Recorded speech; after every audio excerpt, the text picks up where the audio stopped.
Hello everyone, this is Dax from Electro Guy. We're going to do a Starlink installation today. So let's open up the box, see what we have in here.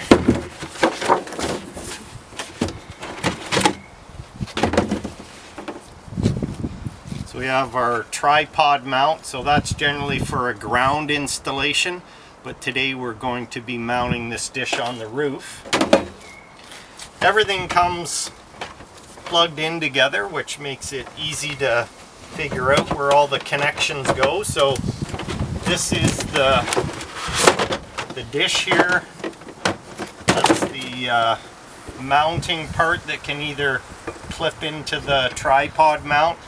The roof mount also has the same type of connection. We have our indoor power supply. We have our 100 feet of cabling that we're going to have to run inside the house once we install the dish. And then here's our modem. So this is the Starlink roof mount kit. So this is something that you have to purchase separate from the actual dish kit. So opening up the box, we have some cable clips to make it a nice neat install. When you're installing it on the roof, you can clip the cable down nicely. It comes with some roof sealant, so it has some patch here that you can put between the roof and the mount to make sure the roof is sealed properly. Here's the mount. They call this the volcano mount. That's the name that Starlink calls it. Again, this is just going to clip right onto the dish. It has these little clips here, so that'll just clip right on once you get this installed on the roof. Comes with some lag screws, some lag bolts, and it even has this, and you might be wondering what this is. This is actually a little backpack unit. It has a little sling, so once you get the mount installed on the roof, you can put the dish inside this little backpack to carry it up onto the roof. So let's get started on the install.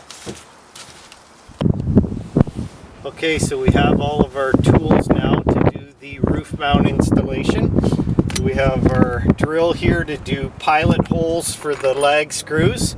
We have two longer screws, which we're going to use for the center of the volcano mount to go right into the roof joist. We have our hammer to find the roof joist. We have our 1/2-inch impact driver and socket, which fits the lag bolts. And then we also have our roof patch. So this is this membrane patch we're going to put on the back on both ends. You can see it's a nice sticky tar-like substance to help create a membrane between the mount and the roof. So we're now ready to install the mount. Okay, so now we're going to find the stud or the roof joist. So if you listen, so that's the roof joist there. So we just want to find the center of it, which is right there. So now I'm going to take my mount. I'm going to actually find it a little higher here.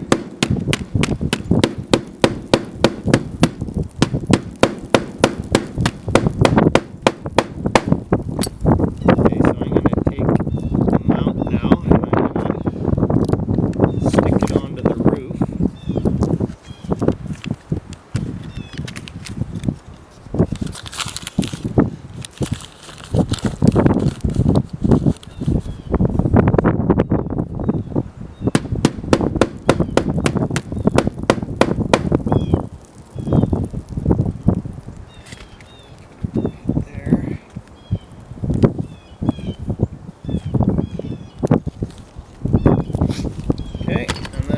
going to do my pilot hole for my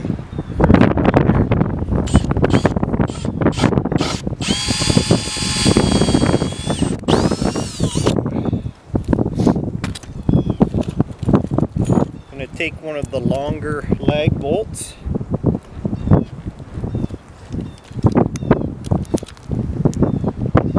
Mount that.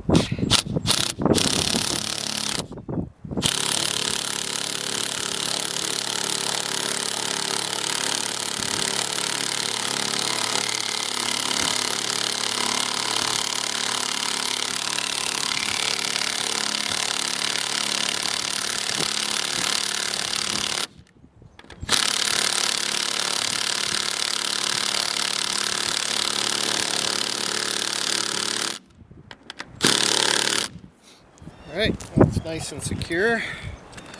Now we'll do our second one that's going into the roof joist.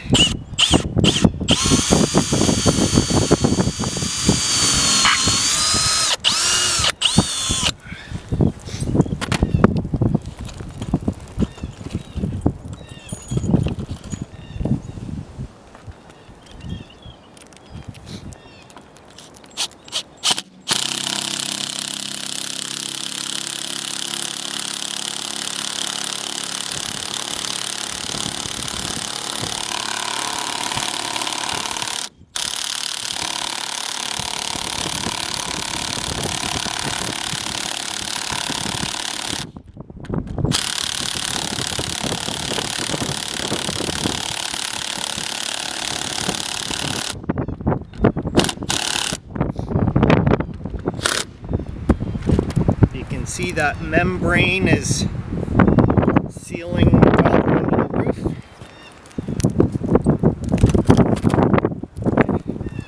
Now I'm going to just drill out the floor here.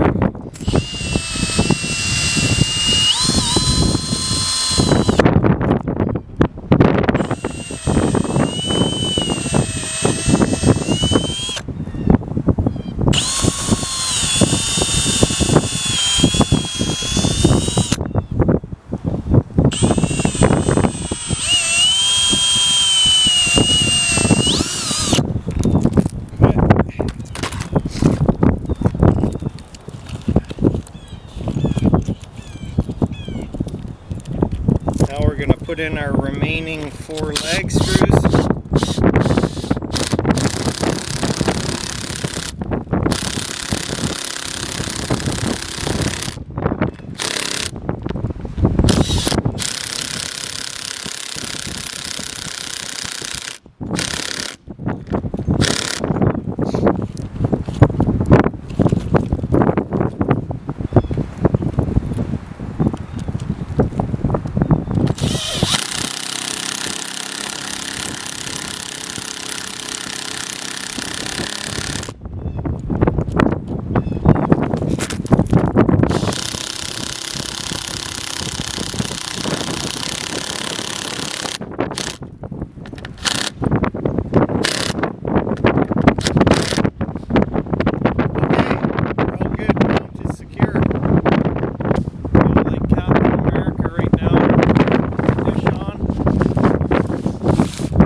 Now we're just going to get the cabling all strapped down and we'll connect it up.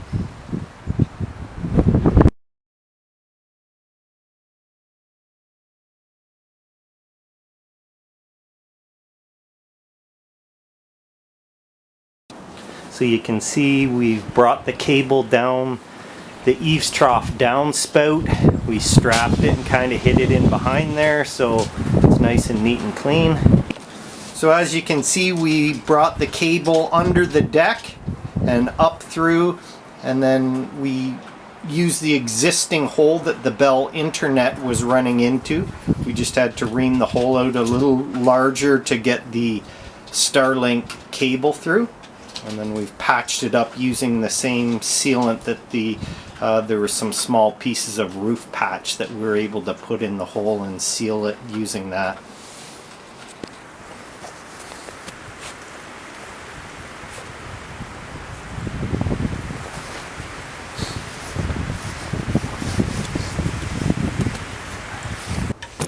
So this is currently what the customer's using. This is a Bell LTE service that connects to a tower.